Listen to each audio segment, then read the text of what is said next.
Welcome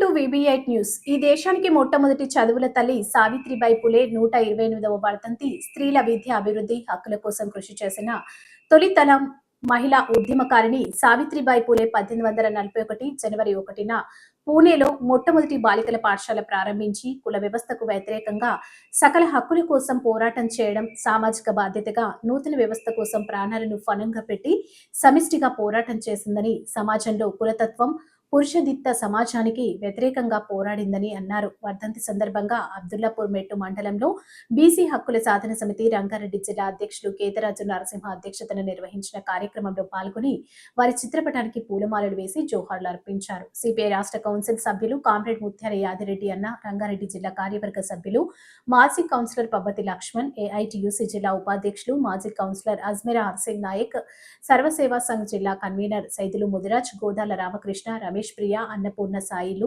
Narayana, జ్యోతి, వీరేష్, లక్ష్మి, ప్రజా సంఘాల నాయకులు, మహిళా సమైక్య నాయకురాలు తదితరులు పాల్గొన్నారు.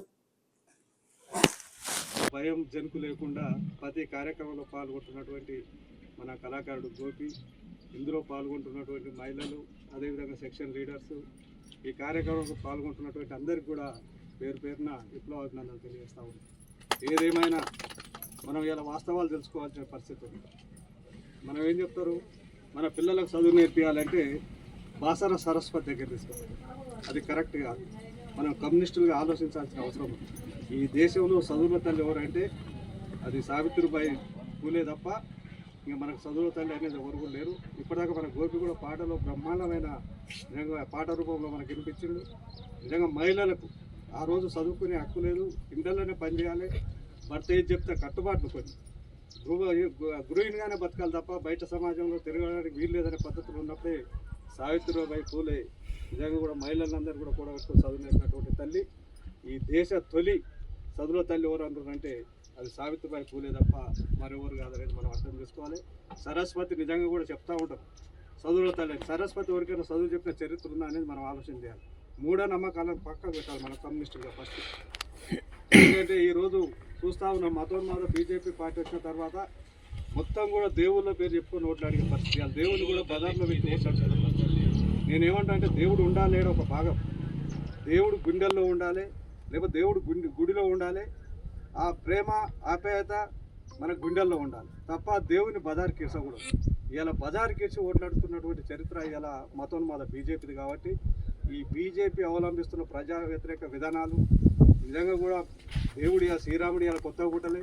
మన తాతల కాంచి మన తండ్రుల కాంచి అందరూ కూడా మన దగ్గర తెలంగాణలో భద్రాచలంలో బ్రహ్మాండమైనటువంటి భక్త రామదాసు కట్టించినటువంటి శ్రీరాముని గుడి ఉంది. కాబట్టి మనం అందరూ కూడా దేవుళ్ళని ఎక్కడి వరకు గుడి వరకే పరిమితం చేయాలి తప్ప రాజకీయాలకు తీసుకురాకూడదు అనేది మన కమ్యూనిస్ట్ పార్టీ యొక్క లక్ష్యం. ఆ పద్ధతిలో మనం ముందుకు సాగుతాం. కానీ ఇలా కొంతమంది మతోన్మాదులు ఇలా ఏబీపీలు ఏం చెప్తారంటే ఈ దేశానికి కానీ ప్రపంచవ్యాప్తంగా చదువు తల్లి ఎవరంటే సరస్వతి దేవని చెప్తారు. సరస్వతి నిజంగా కూడా ఇక్కడ నన్ను చదువు చెప్తే మనం కూడా ఒప్పుకుంటాం. కానీ ఇవన్నీ కూడా మన మీద వృద్ధి ఇవాళ ఒక దేవుళ్ళు దేవతలైన భ్రమలో మనల్ని అందరినీ కూడా ఆ భ్రమలో పెట్టేసి ఇలా ఓట్లు దండుకొని పరిపాలన కొనసాగిస్తారు. కాబట్టి ఏదేమైనా సావిత్రిబాయి పూలే ఈ దేశానికి తొలి చదువుల తల్లి. నిజంగా మనం మన ఆశయాలను కొనసాగించాల్సిన అవసరం బాధ్యత మన పైన ఉంది. కమ్యూనిస్టులుగా ఖచ్చితంగా ఈ మతోన్మాద బీజేపీ అవలంబిస్తున్నటువంటి ఏదైతే రాజకీయం ఉందో రాజకీయానికి వ్యతిరేకంగా దేవుళ్ళను పదార్కు లాగే రాజకీయాన్ని మనం వ్యతిరేకించాల్సిన అవసరం ఉంది. ఏదేమైనా మనం ఈరోజు సావిత్రిబాయి పూలే గారి నిజంగా జ్యోతిరావు పూలే కూడా అంతే, అంబేద్కర్ అంతే. అంబేద్కర్ కూడా మనకు రాజ్యాంగాన్ని ఇచ్చి ఆ రాజ్యాంగంలో ఉన్నటువంటి హక్కులను కూడా ఇవాళ అమలు చేసేటువంటి పరిస్థితి లేదు. నిజంగా బాబాసాహెబ్ అంబేద్కర్ నిజంగా కూడా కొంతమంది చెప్తారు ఆయన గురించి ఏంటంటే ఆయన మనవాడు కాదు, ఆ ఎస్సీలకు చెందినటువంటి వాడు. ఆ మాట కూడా అంటే మూర్ఖుడు తప్ప ఈ దేశంలో ఉన్నటువంటి 145 కోట్ల మంది జనాభాకు ఆరాధ్య దైవం వలనటువంటిది అంబేద్కర్, జ్యోతిరావు పూలే, సావిత్రిబాయి పూలే తప్ప ఇంకోరు కాదనేది మనం అర్థం చేసుకోవాలి. ఇవాళ నిజంగా కూడా చట్టసభలలో ఉన్నటువంటి ఆగ్ర కులాల వారు కూడా అంబేద్కర్ రాసినటువంటి రాజ్యాంగం మీద ప్రమాణం చేసి ఇలా చట్టసభలోకి పోతారు. కానీ ఇలా అంబేద్కర్ కొంతమందికి పరిమితం కాదు, ఈ దేశంలో ఉన్నటువంటి 145 కోట్ల మంది జనానికి దేవుడు, కనిపించే దేవుడు, మన తలరాతలు మార్చినటువంటి దేవుడు అంబేద్కర్. అదేవిధంగా జ్యోతిరావు పూలే, సావిత్రిబాయి పూలే, మన అందరూ కూడా చదువులు నేర్పిన తల్లి సావిత్రిబాయి పూలే. ఈ వీళ్ళే తప్ప, ముగ్గురే దేవుళ్ళు, మనకు దేవతలైన వీళ్ళే తప్ప మిగతా వాళ్ళు గారు అనేది మనం ఆలోచన చేయాలి. ఖచ్చితంగా సావిత్రిబాయి పూలే ఆశయాలను మనం అందరం కూడా ముందు తరాలకు చెప్పాల్సిన అవసరం ఉంది. ఆమె ఆశయాలను కొనసాగించాల్సిన అవసరం ఉంది. కాబట్టి ఈ కార్యక్రమంలో పాల్గొన్నందుకు, ఈ పూలదండ వేసే అవకాశం నాకు కల్పించినందుకు బీసీ సంఘం నాయకులకు, ఇందులో పాల్గొన్నటువంటి మీ అందరికీ కూడా పేరు పేరున విప్లవాభినందనలు తెలియజేస్తూ సెలవు తీసుకుంటాం. జోహార్ సావిత్రిబాయి పూలే.